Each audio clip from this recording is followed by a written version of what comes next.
Hola, mi nombre es Iván Ugarte. Vamos a desarrollar la gestión de la relación con el Estado, de cómo las micro y pequeñas empresas pueden relacionarse en su gestión de negocios con el Estado. Ahora bien, el primer elemento importante a conocer es cómo es que compra el Estado. En condiciones generales, el procedimiento de contrataciones con el Estado está regulado a través de una norma específica que es la Ley de Contrataciones del Estado. Esta norma y su reglamento, que ha sido aprobado mediante Decreto Supremo 350 del 2015, han entrado en vigencia a partir del 9 de enero de este año, del año 2016. Y dentro de ese marco normativo es que vamos a regular toda la forma en que compra básicamente el Estado. Ahora bien, el Estado en su conjunto para hacer sus contrataciones, para hacer sus compras, es decir, para proveerse de todos los bienes, de los servicios, eventualmente de las obras que ésta requiere, necesita un marco normativo. Ese marco normativo es precisamente la Ley de Contratación del Estado, que es la que estoy mencionando, y está regulada actualmente por la Ley 30225 y su reglamento. En términos generales, la contratación pública dentro del marco de la Ley de Contratación está regulada de manera específica por la ley. Adicionalmente, el reglamento, las directivas que emita el órgano supervisor de contrataciones del Estado, el OCE, también ayuda como parámetros de actuación o se emplean como parámetros de actuación las opiniones que el órgano supervisor emite. Si bien no tienen de manera expresa carácter vinculante, lo relevante y lo realmente importante de las opiniones se radica en que son parámetros de actuación de nosotros los funcionarios. Adicionalmente, en los procesos de contratación vamos a aplicar algunas otras normas de carácter supletorio. Por ejemplo, durante todas las etapas de los procedimientos de selección, de manera supletoria vamos a aplicar la Ley de Procedimiento Administrativo en aquellas circunstancias no reguladas de manera específica por la Ley de Contrataciones, y durante ya la etapa de ejecución contractual, es decir, en esa etapa en la que nosotros ya le estamos proveyendo al Estado, ya tenemos un contrato con el Estado, y ya para ese escenario de manera supletoria se va a emplear el Código Civil.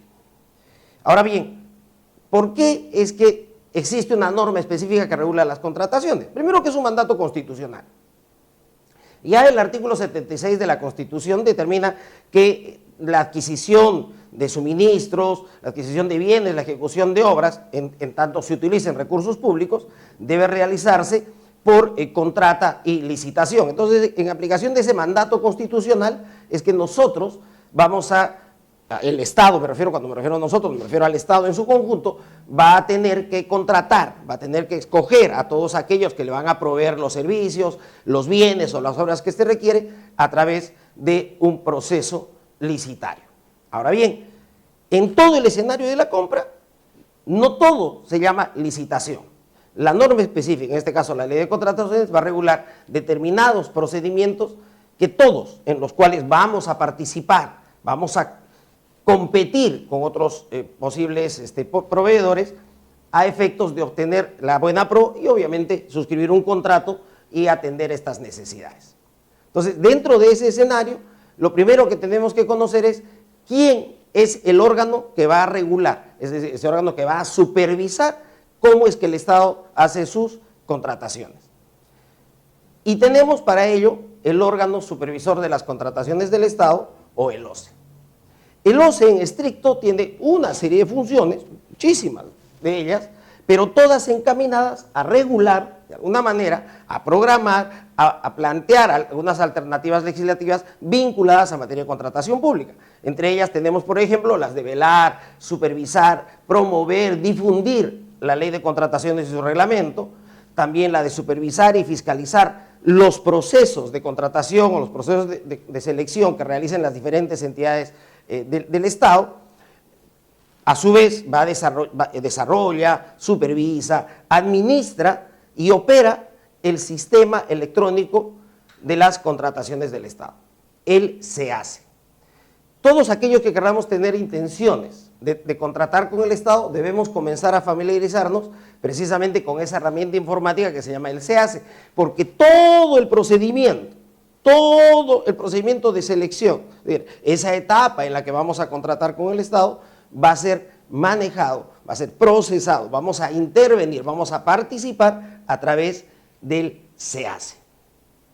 En estricto, un poco para situarnos en el escenario, para que el Estado haga contrataciones, dentro del marco de la ley de contrataciones, va a tener 3 fases. La propia ley de contrataciones define, oye, tenemos 3 fases. La primera de ellas es la que llamamos actuaciones preparatorias. Esa fase de actuaciones preparatorias no es otra cosa que esa etapa en la que la organización, en la que la entidad, el ministerio, el Poder Judicial, la municipalidad, el gobierno regional, ¿correcto?, va a prepararse para poder contratar.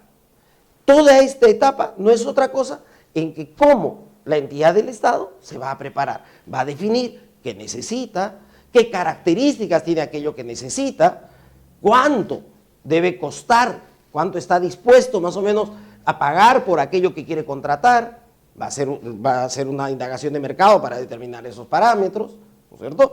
Adicionalmente, dentro de esa misma etapa preparatoria, va a verificar si cuento o no cuento con recursos, porque obviamente el Estado no puede siquiera atreverse a convocar a un proceso para que algún proveedor le pueda proveer de un bien o de un servicio si no cuenta con los recursos económicos necesarios para poder honrar los compromisos en los que éste puede involucrarse. Entonces, dentro de ese escenario de manera específica, tiene que contar con lo que conocemos como certificación de crédito presupuestario.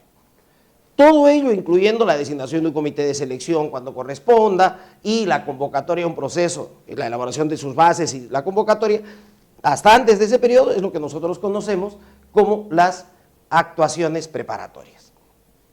En toda esa fase actúa únicamente el Estado, a través de sus diversos actos administrativos y actos de administración. En la siguiente fase, que ya es la que se denomina fase de selección, es la que nosotros vamos a participar. Esa fase de selección es aquella fase en la que yo como Estado, yo municipalidad, yo gobierno regional, yo ministerio, yo unidad ejecutora, salgo al mercado y les pregunto a todos ustedes, ¿quién me quiere vender? ¿Quién me quiere brindar este servicio? ¿Quién me puede proveer las carpetas que requiero? Los equipos de proyección, ejecutarme una obra. Yo salgo y les pregunto, ¿quién quiere? Obviamente, como mencionamos, y por mandato constitucional, no basta que yo, alcalde, diga yo quiero contratar contigo. Eso no está permitido dentro de nuestro marco normativo. Entonces, para ello, tendremos que salir al mercado, todos nosotros participar de un procedimiento que se denomina procedimiento de selección, en la que vamos a tener que participar. Como resultado de ese procedimiento, va a haber una convocatoria, vamos a presentar nosotros nuestras ofertas si correspondiera, estas van a ser evaluadas, nos van a calificar y con un poco de suerte nos van a otorgar la buena pro. Una vez otorgada la buena pro, me van a decir, usted ganó, ¿nosotros qué vamos a hacer? Vamos luego a perfeccionar un contrato, vamos a suscribir un contrato. Una vez perfeccionado ese contrato o suscrito ese contrato, viene la última fase de la contratación pública. Y esa última fase no es otra cosa que la etapa en la que nosotros vamos a cumplir con aquello que nos hemos comprometido. Voy a entregar las carpetas, voy a entregar los equipos, voy a pintar la oficina, voy a construir el local, voy a hacer la carretera, lo que sea que hayamos contratado. Entonces, situémonos, actuaciones preparatorias, básicamente es una etapa interna de la organización. 2, la etapa de selección, donde nosotros ya participamos de manera directa. Y etapa de ejecución contractual, donde nosotros, una vez que hemos obtenido la buena pro, que hemos ganado ese proceso de selección, suscribimos un contrato y cumplimos nuestras obligaciones. Obviamente, culminada ella, ya la entidad cumplirá la suya, que es pagar. Muy bien, ese es más o menos el escenario. Ahora, oye, cualquiera puede presentarse a un proceso de selección, pero por supuesto, en tanto cumpla algunos requisitos. Obviamente, el primer requisito es ser formales. ¿No es cierto? No se puede presentar a un procedimiento de contratación con el Estado aquella empresa que no es formal. Por lo tanto, lo primero que tenemos que hacer es formalizarnos. Para ello tendremos que sacar en nuestro registro único de contribuyentes, nuestro RUC, en caso que no lo tengamos, perfeccionamos o creamos y definimos nuestra persona jurídica, personería jurídica, de las distintas posibilidades que permite la norma. Entonces, nos vamos a formalizar. Luego de ello, tiene que darse una figura importante: no estar impedidos para contratar con el Estado. Cuando revisemos nosotros la ley de contrataciones, porque obviamente si vamos a querer participar en un contrato con el Estado hay que leerlas, hay que conocerlas, hay que manejar la ley y su reglamento. ¿Qué tenemos que averiguar? Verificar en el artículo 11 de la ley si nosotros, como persona natural, nosotros como persona jurídica, como empresa, estamos o no estamos impedidos para contratar con el Estado, o si estamos impedidos o no para contratar con determinada entidad. Porque hay algunos supuestos en que una persona natural o jurídica no puede contratar con ninguna entidad pública, y hay otros en las que no puedo contratar con determinadas entidades.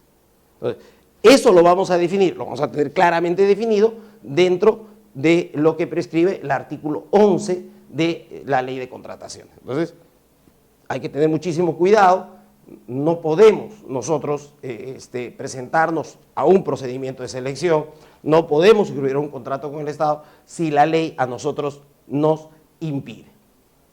Muy bien, ¿pero eso es suficiente? No. Para poder participar además en contratos con el Estado hay que estar inscritos en un registro.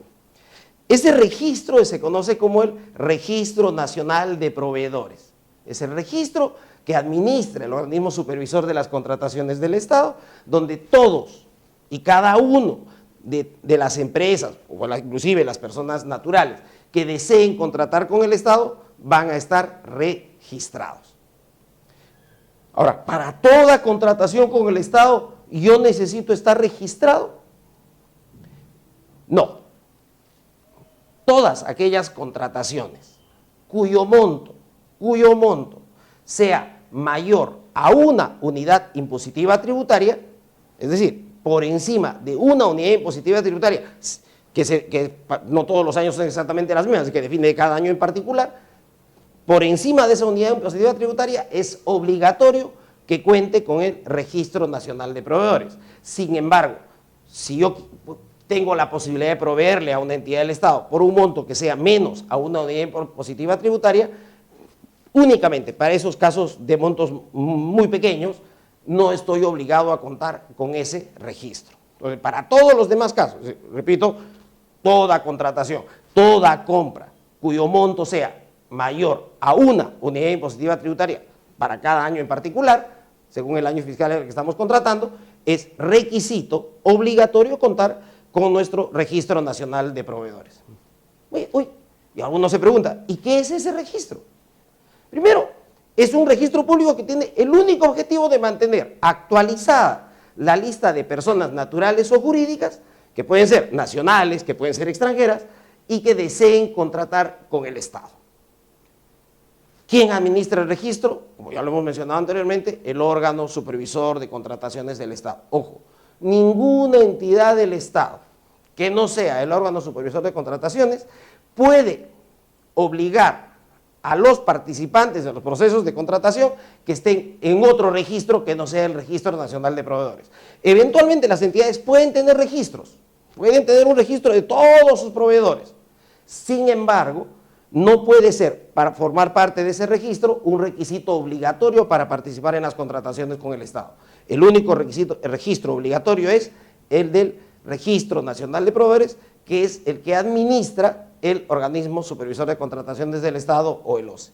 Y en ese registro nosotros vamos a encontrar el registro para ser proveedor de bienes, que suministra bienes, el que vende bienes, equipos, el registro de servicios, o sea, el que va a proveerle servicios al Estado, el de consultores de obras, aquellos que van a elaborar expedientes técnicos de obra, por ejemplo, los que van a ejecutar obras, las empresas contratistas de obras, los que van a construir las carreteras, hacer las represas, los edificios, lo que sea necesario en obra pública, hay que estar inscrito en el registro de ejecutores de obra, donde además ese registro no solo nos va a permitir que podamos ejecutar obras con el Estado, sino además va a determinar hasta qué montos podemos contratar, es decir, obras de hasta qué envergadura en términos económicos podemos nosotros participar y contratar con el Estado. Además, ese registro va a tener, ese Registro Nacional de Proveedores va a tener otro registro, que es el registro de aquellos que están inhabilitados para contratar con el Estado. Oye, ¿y quiénes son los inhabilitados? No es otro que luego de haber sido sometido a un procedimiento de sanción por parte del Tribunal de Contrataciones, el tribunal lo ha sancionado con inhabilitación. Cuando has cometido alguna infracción durante el procedimiento de selección, durante la ejecución de tu contrato, si este es materia sancionable, porque has mentido, has presentado algún documento falso, has ejecutado mal tu trabajo de tal manera que has ocasionado que la entidad te resuelva el contrato, o porque por un vicio en los procedimientos de selección te hayan declarado la nulidad del contrato, por mencionar algunos supuestos, el tribunal puede sancionarte. Y una de las sanciones posibles, además de la multa, porque existe la posibilidad de sanción de multa, es la de inhabilitación, que podría ser inclusive inhabilitación permanente. Y allí es donde nosotros vamos a aparecer en ese registro, y a pesar de tener nuestro RNP o Registro Nacional de Proveedores, no podríamos contratar con el Estado precisamente porque nos encontramos inhabilitados. Ahora bien, las tasas para el registro han ido variando, ahora no son muy elevadas y tienen una variación importante de manera referencial. Podemos mencionar, por ejemplo, que para el caso de ejecución de obras, la tasa que se paga es 390 soles aproximadamente anuales, no es un monto muy excesivo. Entonces, todos de alguna manera podríamos contratar con el Estado y sin costos demasiado elevados. Una vez, el registro es muy sencillo cuando se trata de bienes y servicios. En el caso que se tratase de bienes y servicios es muy sencillo, pagamos la tasa correspondiente en el banco que hemos determinado, de los que están determinados que pueden ser pagados, y lo podemos encontrar en la página web del OCE cuáles son estos, hacemos el pago de la tasa correspondiente. A los 2 días hábiles, con el código que vamos a tener en el voucher de pago, ingresamos, nos da una clave, ingresamos al sistema del Registro Nacional de Proveedores, llenamos un formulario, ojo, llenamos un formulario, lo enviamos por web. Y el registro y la validación es automática. El OCE hace algunas verificaciones, si encuentra algunas inconsistencias nos va a notificar en una bandeja de mensajes que se nos va a aperturar cuando hagamos nuestro registro para el RNP, y a partir de ese momento podemos ya contratar con el Estado. Un proceso rápido, un proceso fácil, un proceso económico. Entonces, no tiene que haber, no hay un tema de excesiva burocracia, no hay un tema que limite nuestra participación solo por el hecho de requerir el registro. Repito, hacen el pago de la tasa, que no es un monto muy grande, 2 días después, 2 días hábiles después, ya pueden contar con el registro. Y lo podemos hacer todo por vía web. Para los ejecutores de obras sí, el proceso es un poco más largo, obviamente por el tipo de envergadura y actividades que van a realizar, se necesita hacer algún tipo de control adicional y tienen que repetir documentación en físico al OCE para su evaluación. Bien, mencionamos que la Constitución determina, por ejemplo, que el Estado tiene que hacer sus obras, contratar sus bienes, servicios por contrata y licitación, ¿no es cierto? Pero la ley de contrataciones, que es la norma específica que va a regular esa contratación, ha definido dentro del marco de la ley 30225 7 procedimientos de contratación. Tenemos 7 formas en las que el Estado va a contratar dentro del marco de la ley de contrataciones. ¿Y cuáles son esas 7? La primera, la licitación pública. La licitación pública va a poder ser convocada únicamente para el caso de suministro de bienes y de ejecución de obras. Cuando se trate de proveerle bienes al Estado, ejecutar las obras del Estado, cuando ese bien y esa obra supere determinados montos, que lo vamos a indicar referencialmente en otro momento y que está definido en la ley de presupuesto de cada año, cuando ocurre ese hecho vamos a contratar, vamos a participar de un proceso que denominado licitación pública. Cuando se tratase de lo mismo, es decir, con montos más o menos similares, iguales a los de los bienes, pero no se tratase de bienes, sino de la prestación de servicios, para ese caso vamos a hacer un concurso público. Entonces tenemos la licitación, bienes y obras, tenemos el concurso público para servicios. Adicionalmente, vamos a contar con otro procedimiento bastante más sencillo, mucho más corto en el tiempo, con menores rigurosidades, que se denomina adjudicación simplificada. Pero la figura de la adjudicación simplificada puede darse tanto para bienes, tanto para servicios, como para la ejecución de obras. Y dentro de ese escenario van a ser todas aquellas contrataciones que estén por encima de las 8 unidades impositivas tributarias, ojo, por encima de las 8 unidades impositivas tributarias y hasta el monto que determina la ley de presupuesto de cada año. A modo de ejemplo, para el año actual es hasta menos de, para el caso de bienes y para el caso de servicios, hasta menos de los 400.000 soles.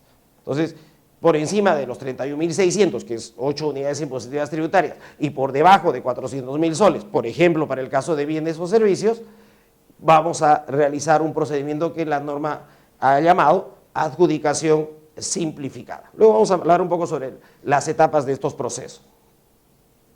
Adicionalmente tenemos otro sistema que ya es básicamente electrónico, que es el de la subasta inversa.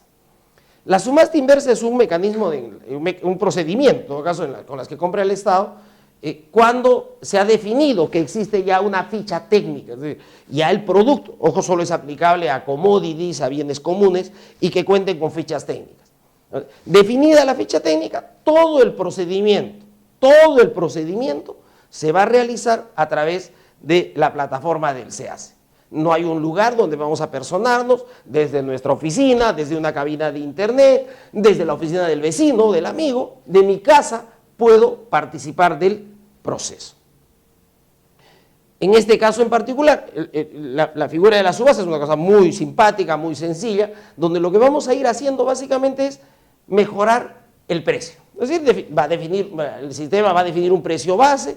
Si nosotros podemos ofrecer esos productos a un precio menor, vamos a ir bajando el precio, hasta que el sistema determine quién es el que ha ofertado el menor valor. Por eso se denomina subasta inversa. En lugar de estar ofertando, yo doy más, el otro da más, ¿quién da más? La figura es al revés, ¿quién da menos? Es decir, ¿quién cobra menos por aquel bien, por aquel servicio que cuenta con ficha técnica y que requiere contratar el Estado?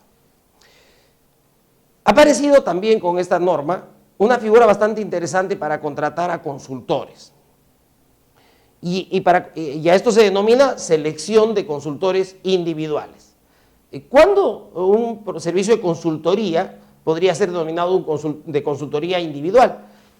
Como su nombre lo indica, igualito. Es decir, si cuando yo requiero contratar a un consultor que por su capacidad, por su experiencia, por sus calificaciones, puede brindarle un servicio de consultoría a una entidad, pero esa consultoría la va a ejecutar él, solo él, y que no requiere contar con otro equipo de personas de apoyo, vamos a recurrir a la figura de la selección de consultores individuales.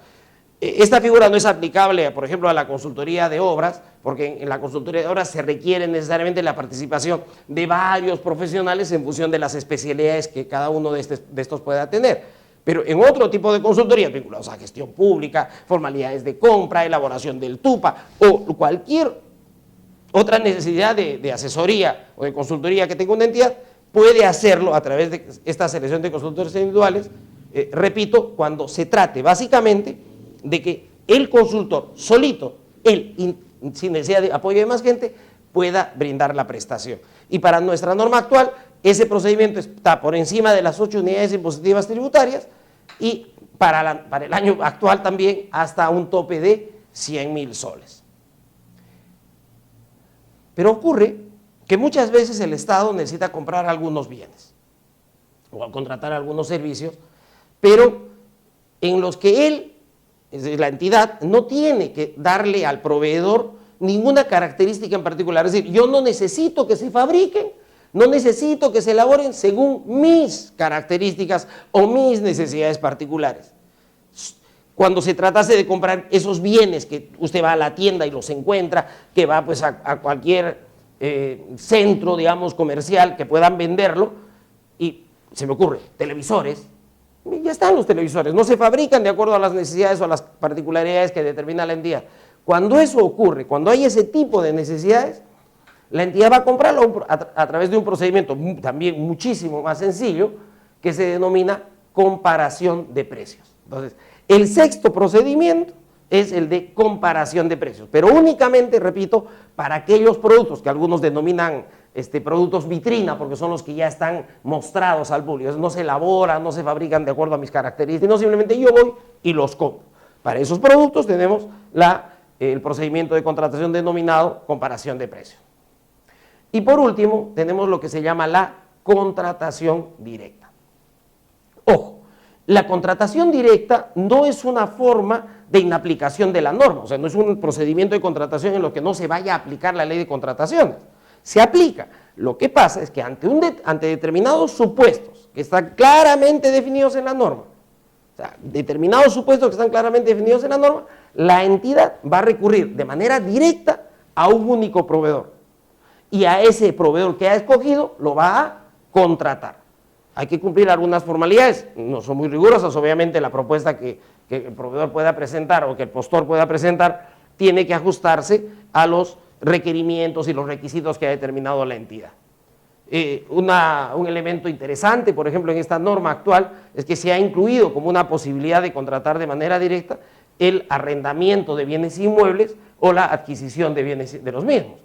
Yo quiero alquilar un local para la municipalidad, quiero alquilar un local para la fiscalía, ya no tengo necesidad de hacer una convocatoria pública para escoger determinado local, porque efectivamente muchísima oferta de locales que cumplan con las características que requiere determinada entidad posiblemente no haya. Entonces, dentro de ese escenario, en aplicación del principio de eficacia y eficiencia, la entidad podría hacer una contratación directa con aquella persona que puede arrendarle el local que éste requiere. Entonces, esos son los 7 procedimientos de selección que ha determinado la norma actual. Ahora, los procedimientos en su conjunto, llamemos licitación pública, llamemos concurso público, hablemos de las adjudicaciones simplificadas, que son los que están enmarcados dentro de este mecanismo, van a cumplir ciertas etapas. ¿Y cuáles son esas etapas? También están claramente definidas en la norma. ¿Cuáles son esas etapas? La primera etapa es la convocatoria. No es otra cosa que decirle al mercado, a todos los que estamos interesados en venderle al Estado, oiga, señores proveedores, ustedes que le venden que quieren venderle al Estado, ustedes que venden zapatos, ustedes que brindan servicios, ustedes que fabrican muebles, yo necesito zapatos, yo necesito que me brinden un servicio, yo necesito adquirir muebles. Y todos los interesados pueden venderme. Entonces yo los voy a convocar. ¿Y dónde se convoca? A través del SEACE, es decir, el Sistema Electrónico de Adquisiciones y Contrataciones con el Estado. Por eso es que les decía desde un principio, lo primero con que tenemos que comenzar a familiarizarnos para poder venderle al Estado es poder interactuar con el SEACE. Es una plataforma muy sencilla de conocer. Nosotros ingresamos directamente a la plataforma y podemos ver todos los procesos que han sido convocados. Determinado el tipo de procedimiento, inclusive puedo escoger en función al objeto de la convocatoria. Busco el objeto, me entero del proceso.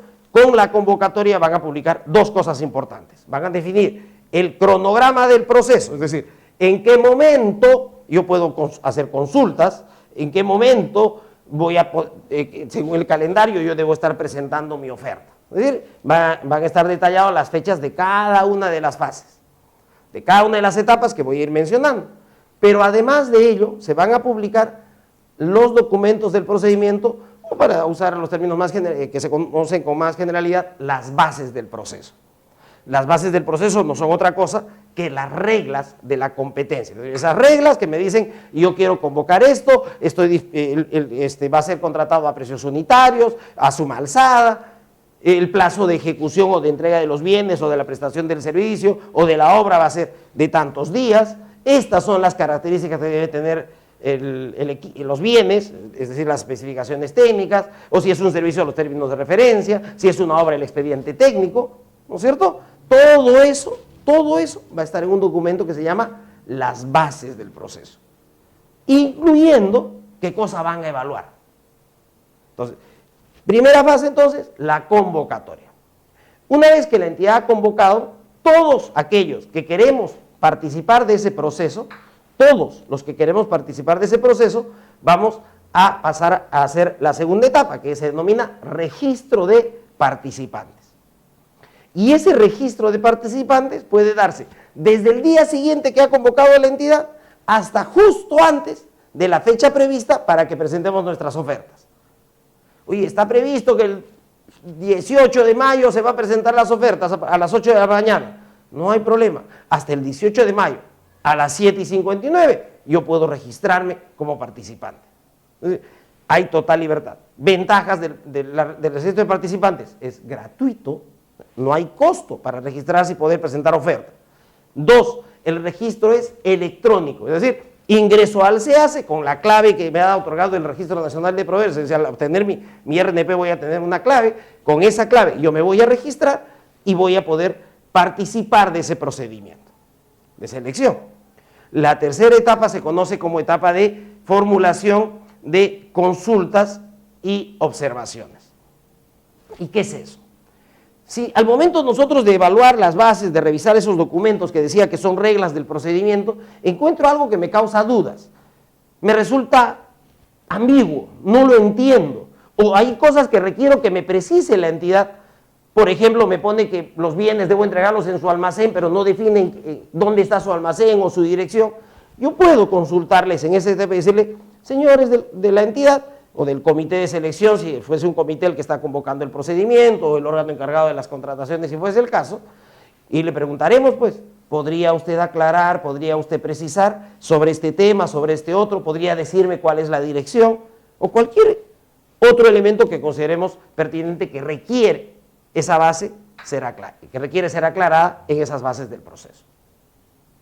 Sin embargo, también podría ocurrir que desde nuestro punto de vista, esos documentos, es decir, esas bases, transgreden la norma, es decir, van en contra de la propia ley de contrataciones o de cualquier otra norma que regula ese objeto contractual en particular.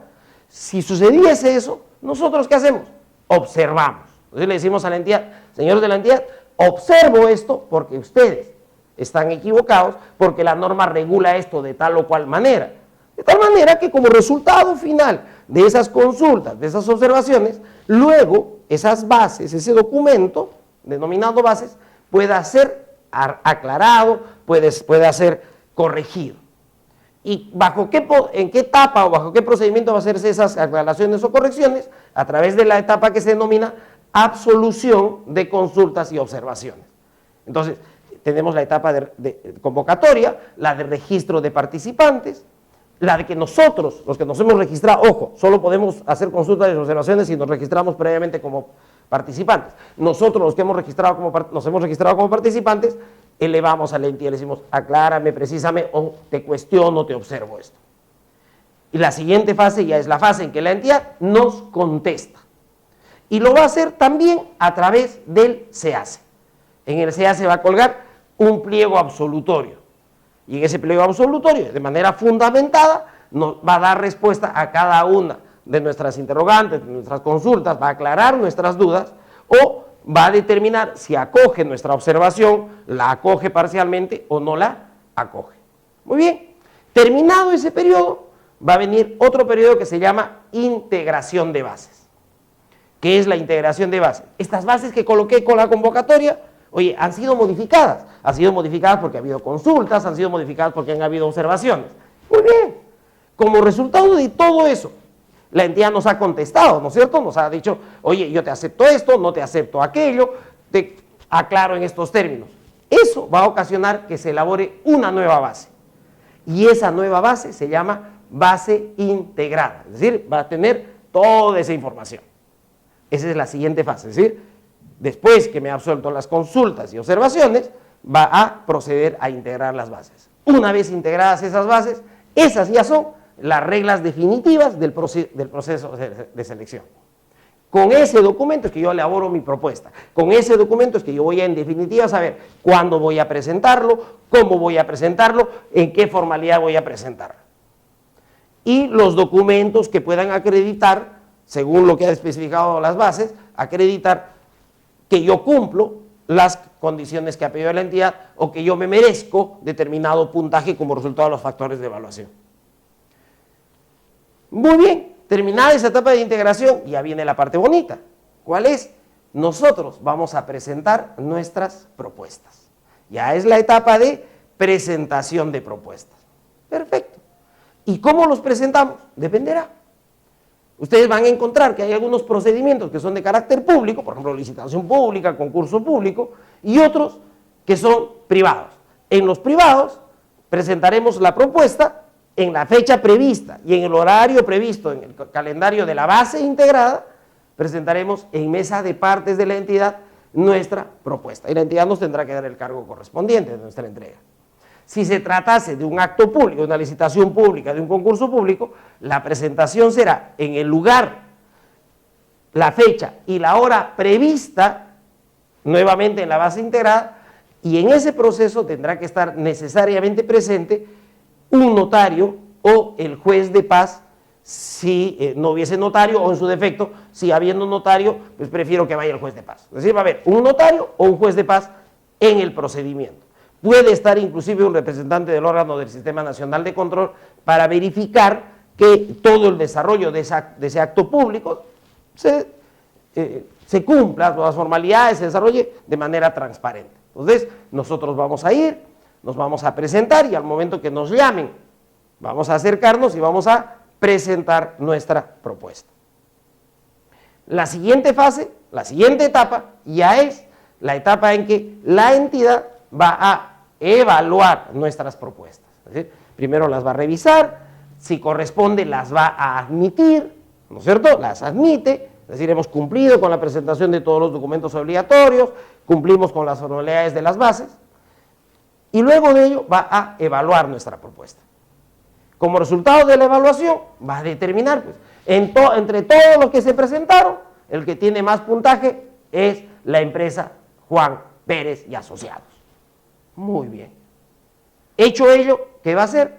Si se tratase de bienes, de servicios en general o ejecución de obra, va a calificar. ¿Y qué es calificar? Va a evaluar si nosotros como proveedores cumplimos con los requisitos de calificación que ha determinado la entidad en su base integrada, incluyendo, por ejemplo, aunque no es obligatorio, si contamos o no contamos con experiencia en ese rubro en particular.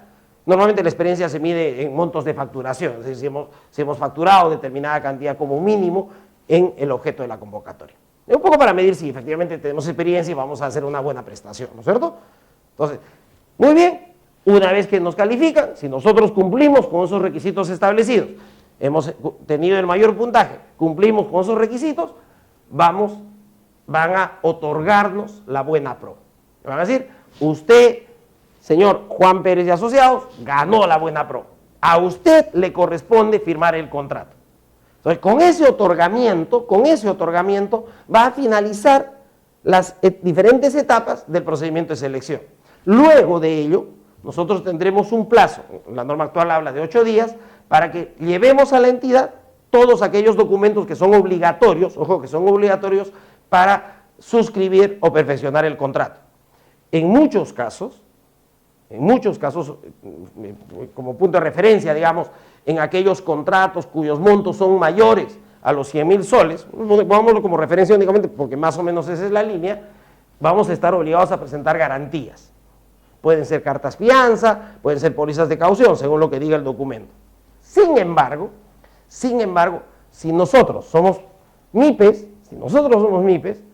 y se tratase de servicios periódicos o de suministro periódico parcial de bienes, solo en esos casos, ojo, o que se trate de la ejecución de una obra, pero en este caso sí, cuyo monto corresponda solamente a una adjudicación simplificada, en lugar de presentar las garantías podemos pedir, es un beneficio que tenemos las MIPES, que en lugar de dar la garantía, nos retengan parte de los pagos parciales que van a hacernos. Es decir, el monto que corresponde a esa garantía no sea retenido en los pagos parciales, pero eso, repito, solo es cuando se trate de suministro periódico de bienes, ¿correcto?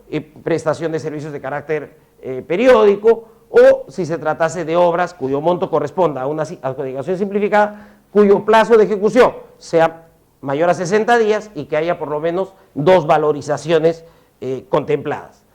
¿Y cómo nos va a retener la entidad? En forma prorrateada en la mitad de las prestaciones parciales. Si son 4 entregas, en los pagos de la primera y la segunda me retendrá el monto que corresponde a la garantía. De ahí tenemos una ventaja, digamos, con respecto a las garantías, las pequeñas empresas. Ahora, ¿qué pasa con los montos? Como mencionamos, decíamos que para licitación pública solo se podía contratar para ejecutar obras o proveer bienes, perdón. Y concurso público será para brindar servicios. Los servicios pueden ser servicios en general o servicios de consultoría. Y los montos están definidos en la ley de presupuesto de cada año.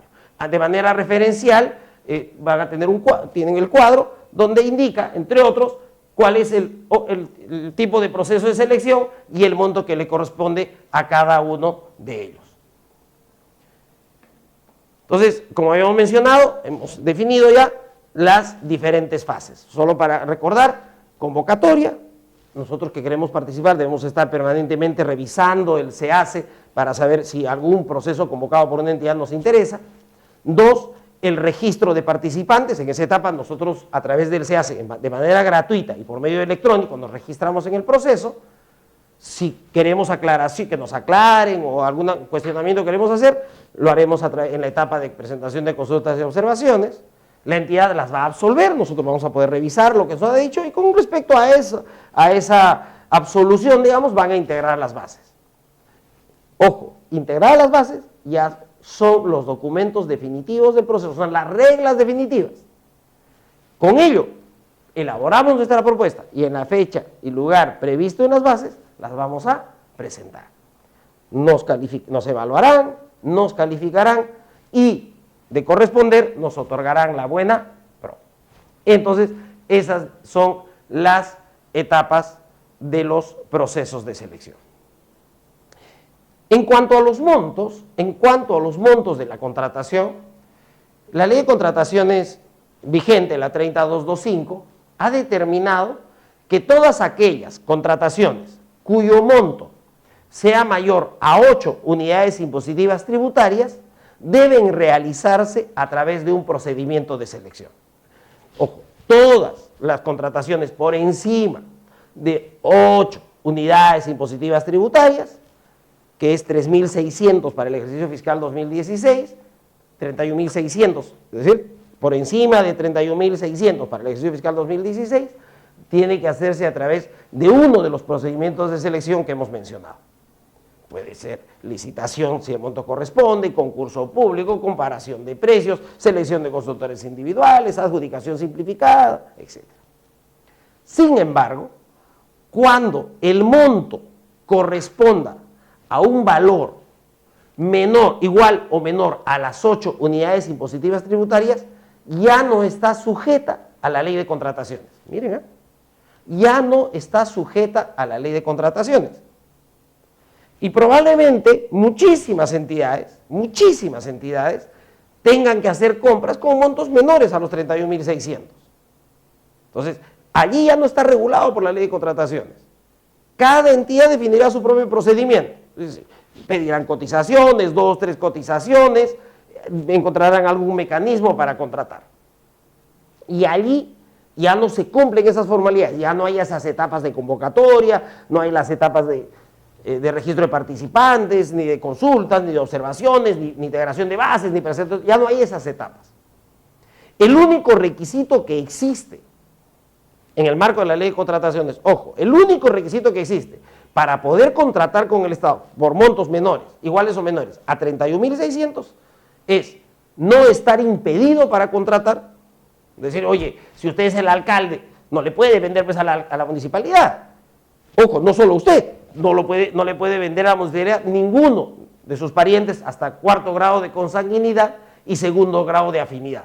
Todos ellos están impedidos, por ejemplo, de venderle a la municipalidad. Entonces, dentro de ese escenario, si usted está impedido, obviamente no le puede vender. Y 2, si no está impedido, para poder venderle por debajo de las 8 unidades, iguales o por debajo de las 8 unidades impositivas tributarias, es decir, de 31.600 para abajo en el año 2016, usted tiene que contar con su registro nacional de proveedores vigente en el objeto de la convocatoria. ¿Están comprando bienes? Usted tiene que tener su registro nacional de proveedores de bienes. ¿Están contratando servicios? Usted tiene que tener su registro nacional de proveedores de servicios. Pero ese requisito solo es obligatorio cuando la contratación es por un monto mayor a una unidad impositiva tributaria. Es decir, por encima de una y hasta 8 unidades impositivas tributarias, usted no aplica la ley de contrataciones, pero está obligado a contar con el registro. Quizás uno de los cambios más importantes, digamos, o que va a tener mayor trascendencia y nos va a abrir más puertas a nosotros los que somos micros y pequeñas empresas para vender al Estado, es precisamente el hecho que haya disminuido, que se haya ampliado hasta 8 unidades impositivas tributarias la posibilidad de vender al Estado sin necesidad de hacer un proceso de selección. Eso ha incrementado de manera sustancial. Otro cambio importante son la diferente relación de procedimientos de selección. En la norma anterior no existía la adjudicación simplificada, no había la comparación de precios, teníamos la subasta inversa, sí, pero podía ser presencial o electrónica, ahora solamente es electrónica. Entonces han habido algunos cambios importantes en la norma, pero además hay un hecho singular. Permite que las entidades puedan tomar decisiones con mayor libertad. Obviamente no totalmente discrecional, no es su decisión arbitraria, sus decisiones deben estar necesariamente marcadas dentro de la norma. Y una que es relevante y hay que tomar en consideración y manejarla siempre con cuidado, es aquella que se denomina la posibilidad de rechazo de ofertas. Las entidades cuando convoquen un procedimiento, si se trata de bienes, si se trata de servicios en general, van a definir, y servicios incluyendo consultoría, salvo consultoría de obras, ojo, van a definir al momento de su convocatoria un valor estimado. Pero ese valor que se va a denominar valor estimado no va a ser de conocimiento público, no va a ser de conocimiento público. Está publicado el proceso, pero yo no sé con qué monto está convocando la entidad, no lo sé. Y si mi oferta, el monto de mi oferta, excede el valor estimado, mi oferta podría ser rechazada. Lo pongo en condicional, voy a explicar ahorita en qué casos podrían hacerlo. Podría ser rechazada. Y si el monto de mi oferta es sustancialmente inferior al monto de ese valor, que ojo, yo no conozco, por lo menos en teoría, también podría ser rechazada. ¿Y cuándo una oferta podría ser rechazada si el monto es menor al valor estimado? Oye, yo no conozco el valor, ¿cómo van a rechazar mi oferta? No la pueden rechazar, ojo, no la pueden rechazar si previamente a usted no le piden un sustento de su propuesta económica. Es decir, que usted fundamente, sustente cómo es que llega a determinar ese monto. Si del análisis que ellos hacen, es decir, que hace la entidad a través de su comité o del órgano de encargado de las contrataciones, si del análisis que hace de mi propuesta económica encuentran que algunas actividades, o sea, algo de lo que yo tengo que hacer, no están presupuestadas, no están consideradas en mi presupuesto, tenía que calcular andamios para pintar y no los he contemplado, o en su defecto, no están suficientemente presupuestadas. Únicamente en ese caso, luego de un informe técnico fundamentado, pueden decir, no te acepto tu oferta. Significa que estamos desprotegidos y que cualquiera que no sepa el valor estimado puede tener algún problema. Mire, como recomendación general, todos los procesos de selección que se contratan en el Estado deben estar publicados en el Plan Anual de Contrataciones de la entidad. Nosotros ingresamos al SEACE, buscamos los planes anuales, buscamos el plan anual de la entidad con la que queremos contratar y allí va a aparecer un monto, va a aparecer un valor que se va a llamar valor estimado. Ojo, ese valor no es definitivo, ese valor no es definitivo, porque ese valor puede ser actualizado antes de la convocatoria, pero por lo menos me va a dar un marco referencial, ojo, un marco referencial de cuál es el monto que estaría estimando, solo es referencial, estaría estimando la entidad. Simplemente eso es para controlar riesgos, pero nuestra propuesta, es decir, al momento de hacer nuestra propuesta técnica y cuando determinemos nosotros cuánto queremos cobrar por ese bien que vamos a vender al Estado, por ese servicio que le vamos a prestar, lo que tenemos que hacer es hacer una evaluación real y técnica de cuánto efectivamente yo puedo cobrarle al Estado. Defino todo mi costo directo, todo lo que voy a gastar, todos mis costos. Determino cuál es la utilidad que yo espero y le presento mi oferta. No pensemos cuánto es que la entidad puede pagar, sino cuánto en realidad, ojo, al final el negocio es nuestro, ¿no es cierto? Y nuestro negocio primero tenemos que garantizar, que asegurar que yo puedo cumplir con lo que estoy ofreciendo, que lo que estoy cobrando va a cubrir lo que estoy ofreciendo y además me va a dejar un margen de utilidad, porque para eso estamos, ¿no es cierto?, para ganar algo. Entonces, la idea básica, más allá de que exista la posibilidad de rechazo de ofertas, es que el monto que tengamos que ofertar esté sustentado en lo que a mí me cuesta, garantizar que voy a poder cumplir con ese procedimiento, es decir, con ejecutar ese contrato, con cumplir con mis obligaciones y además dejarme algún margen de utilidad que es el que yo estoy considerando que es importante o determinante. Pero algunos podrían preguntarse, oye, pero este es un problema porque contratar con el Estado, si hablamos que el Estado es un gran comprador que podría estar comprando 50.000 millones de soles al año, ojo, 50.000 millones es una cantidad pequeña, es una cantidad muy, muy grande. Si partimos de la premisa que podemos estar, pues, puede estar comprando por un monto así de grande, uno dice, oye, yo que soy microempresa, yo soy una pequeña empresa, ¿cómo podría competir con otros? De repente mi capacidad no me permite proveerle al Estado en los volúmenes que éste quiere, o yo no puedo cumplir necesariamente con todos los requisitos que me está pidiendo la entidad. Para esa figura, nosotros podemos asociarnos con otros proveedores, con nuestros amigos, con nuestra competencia, si quieres. Nos juntamos. Es decir, yo solo no puedo, él solo no puede, el otro no puede solo. Nos juntamos los tres y juntos sí podemos. ¿Y cómo lo hacemos? Fácil. Nos consorciamos. Es una forma asociativa. El consorcio no tiene otra figura que la unión de nosotros, es decir, de las distintas personas naturales o jurídicas, con fines de complementariedad. Nos vamos a complementar de tal manera que nuestra capacidad de proveerle al Estado sea mayor.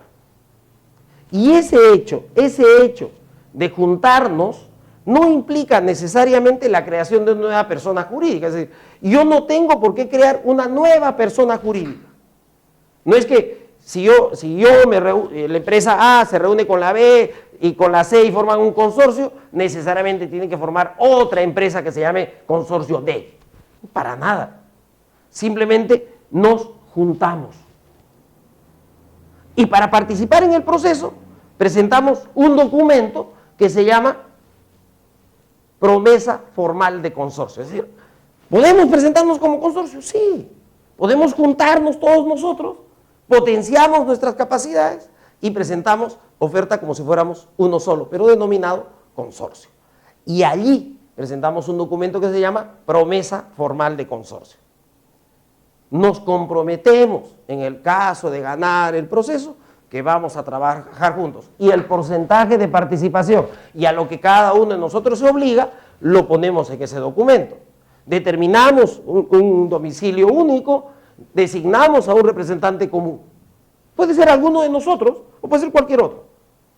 Entonces, presentamos una promesa. En el supuesto que luego nosotros como consorcio obtuviésemos el contrato, es decir, hemos obtenido la buena pro y vamos a firmar el contrato, vamos a formalizar eso que hemos prometido y vamos a elaborar un contrato de consorcio. Entonces, vamos a formalizar nuestra relación a través de un contrato.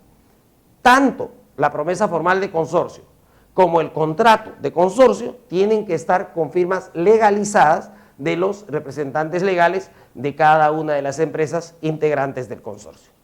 ¿Ok? Entonces, significa que ¿podemos potenciar nuestras posibilidades? Por supuesto.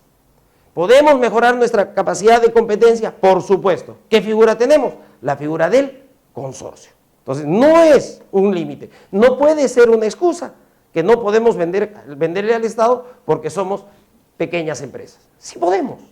Primero, porque el Estado puede comprar cantidades importantes por montos pequeños. Dos, si las exigencias son mayores y uno solo no las puede cumplir, puede asociarse con otros. Entre 4, 5, 6 MIPES podemos presentarnos en los procesos del Estado y ganar. Es decir, vamos a complementarnos para poder venderle al Estado. Ahora, no solo el Estado compra a través de la ley de contrataciones. Hay una serie de otros mecanismos, ¿no es cierto? Uno de ellos que resulta bastante relevante y bastante importante en las posibilidades de las micro y pequeñas empresas son las que se denominan compras a Mi Perú. Este programa, digamos, este programa que ya data desde el año 2009, de momento está vigente hasta diciembre del 2016, pero presumimos que este puede ser prorrogado, es decir, puede tener vigencia aún mayor. Es un programa que tiene como finalidad generar un estímulo económico al aparato productivo, fundamentalmente de las micro y pequeñas empresas.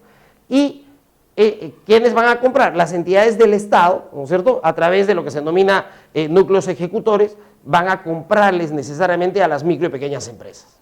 Entonces, esta figura de Mi Perú nos da también una alternativa adicional para proveerle al Estado. ¿Quiénes nos podemos beneficiar de este programa de Mi Perú? Como proveedores, obviamente, todas las MIPE, que son fabricantes, por ejemplo, de calzado, aquellas que fabrican muebles de madera, metalmecánica, es decir, muebles en metal, los que hacen confecciones de uniformes, prendas de vestir, para colegios, para las Fuerzas Armadas y policiales, podemos venderle. También los productores de insumos, obviamente, ¿no es cierto?, los que producen cuero, los que elaboran plantas de PVC, trabajan en madera, etcétera, también podemos proveerle al Estado a través de compras Mi Perú. Es decir, más que proveerle, está tendiente a satisfacer a ese público objetivo.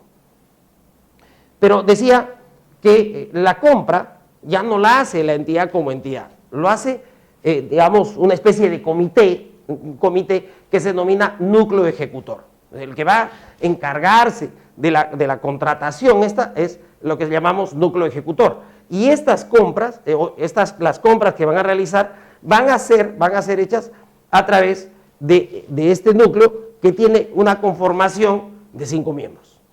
¿Y quiénes la van a formar? Un representante produce, ¿no es cierto?, necesariamente, que va a ser el presidente del núcleo ejecutor, un representante del MIDIS, que va a ser como el tesorero, el secretario de esa comisión va a ser un representante del sector demandante, es decir, de la entidad que va a querer comprar, puede ser el Ministerio de Educación, puede ser el Ministerio de Salud, qué sé yo, el sector, ¿no es cierto?, Defensa Civil, Ministerio de Defensa, etc. Luego vamos a tener 2 vocales, un representante del gremio de las MIPES. Un representante del gremio de las MIPES, en todo caso, en este caso 2, uno puede ser de la Asociación Nacional de Industrias, otro de las MIPES. Este grupo de 5, que es el órgano que va a contratar, es decir, es el núcleo ejecutor, es el que va a conducir. Y Foncodes tiene la labor de supervisar estas contrataciones que se hace a través de Mi Compra. Primero, ¿cuál es el procedimiento? Para detallar más o menos en términos generales. El sector demandante, es decir, digamos, qué sé yo, INDECI, Ministerio de Defensa, ¿qué es lo que hace? Va a solicitar al MEF que haga una transferencia a Foncodes, de recursos, de dinero, de una transferencia a Foncodes, ¿correcto? Nosotros vamos, esa INDECI, repito, al sector correspondiente, que se denomina sector demandante, luego ¿qué va a hacer? Va a remitir la demanda, es decir, qué es lo que yo requiero, si son muebles, si son prendas de vestir o lo que sea, indicando las especificaciones técnicas de lo que deseo contratar a Produce. Muy bien. ¿Y qué va a hacer Produce con esa información? ¿Qué va a hacer Produce con esa información? Va a elaborar un expediente técnico. Ese expediente técnico va a definir todo el procedimiento de la contratación, va a definir todo aquello que debe ser contratado, digamos. Luego se va a suscribir un convenio con Foncodes, ¿correcto?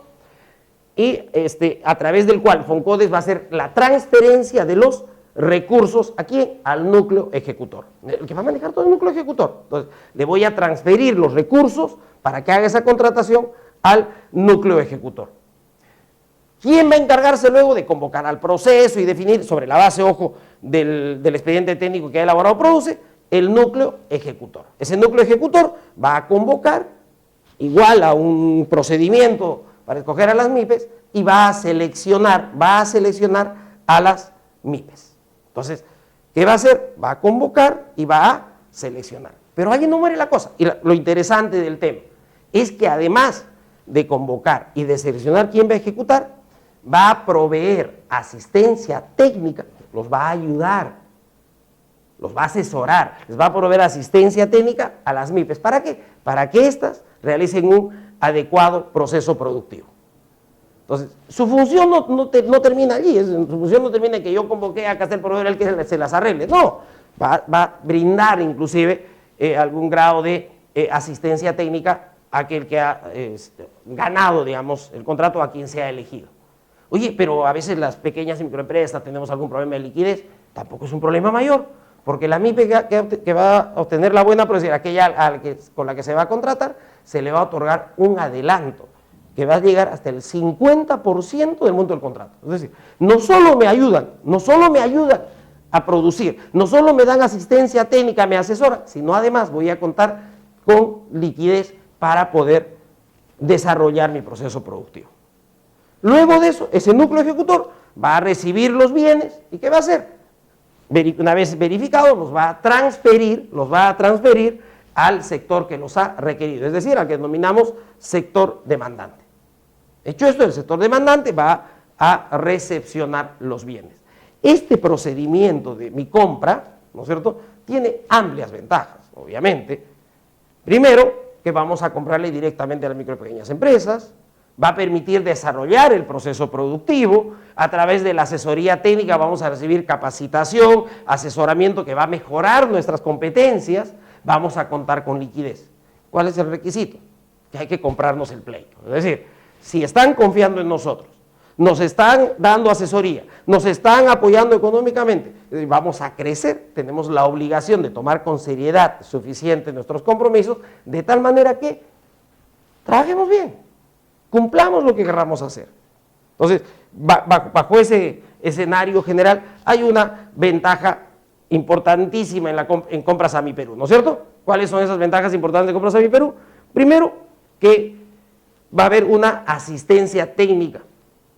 ¿Y cuáles son las funciones del inspector o el que me va a brindar esa asistencia técnica? Primero, va a comprobar, ojo, lo primero que va a hacer comprobar si contamos con la capacidad de producción que hemos declarado. Yo no puedo estar mintiendo, porque una vez que gane la buena prueba van a verificar y van a controlar precisamente si yo tengo o no tengo esa capacidad técnica instalada que yo he dicho que cuento, ¿correcto? Entonces, hecho esto, va a definir si contamos además con la existencia y la disponibilidad de la maquinaria que voy a emplear para el proceso productivo. Entonces, la primera etapa va a ser la evaluación. Va a evaluar si tengo la capacidad de producción instalada, si estoy en el lugar que digo que estoy, ¿correcto? Y si cuento o no con la disponibilidad de las maquinarias que resulten necesarias y que yo he dicho en el momento de presentarme como proveedor de que sí las cuento, ¿no es cierto? La siguiente etapa, que ya es durante toda la etapa de fabricación, ese inspector va a autorizar el inicio, ¿correcto?, de la producción. Si él no lo autoriza, no iniciamos. ¿Y cuándo va a autorizar? Cuando verifique, obviamente, que las muestras del que vamos a producir se ajustan a las especificaciones técnicas que se están contratando, si están de acuerdo a lo que nosotros hemos ofertado y lo que el sector demandante requiere, ¿no es cierto? Entonces va a verificar el desarrollo de ese proceso productivo y va a realizar varias visitas a las instalaciones de la empresa, de tal manera que haya un control, puede hacerlo hasta 5 veces, no menos de 5 veces en el proceso de visitas. Y en la etapa final, ¿qué va a hacer? Va a realizar una auditoría en la que va a verificar fundamentalmente que los bienes producidos y que han sido entregados por la micro y pequeña empresa cumplan con los términos de calidad, cantidad que hemos definido en el contrato. Entonces, ventajas inmejorables. No solo contrato con el Estado, el propio Estado me brinda asesoría técnica para potenciar mis capacidades. Entonces, las compras a mi Perú tienen un desarrollo importante que han ido creciendo a lo largo del tiempo, ¿no es cierto? 2009 se compró 150 millones, por ejemplo, el 2010 unos 60 millones, el 2012 ya estábamos por los 381 millones. Entonces, hay un proceso bastante grande y como sectores demandantes tenemos al Ministerio de Defensa, al Ministerio del Interior, el Ministerio de Energía y Minas, por mencionar algunos, ojo, el Ministerio de Educación, el Ministerio de Desarrollo e Inclusión Social, sector salud, Ministerio del Interior. Entonces, hay una serie de entidades que van a ir generando demanda en aquellos productos que yo requiero. Entonces, más o menos esos son dos los escenarios grandes en que nosotros las micro, pequeñas empresas podemos venderle al Estado. Recomendaciones generales, ofertemos lo que podemos cumplir. No hay peor cosa, no hay mayor riesgo en contratar con el Estado, cualquiera que sea el procedimiento en el que participemos, cualquiera que este sea, en que no cumplamos con nuestras obligaciones. La única manera de que un contrato con el Estado sea ventajoso, tanto para el Estado como para nosotros, es que nosotros primero sepamos que vamos a cumplir. Segundo, que cumplamos. Tercero, conozcamos la norma que regula nuestra contratación, porque los contratos con el Estado son contratos reglados, es decir, todos cumplimos las formalidades que están prescritas en ellas. Por otro lado, tenemos un mundo grande para proveerle al Estado. Recuerden, 50.000 millones de soles aproximadamente compra el Estado. No dejemos pasar esta oportunidad, preparemos. Suerte.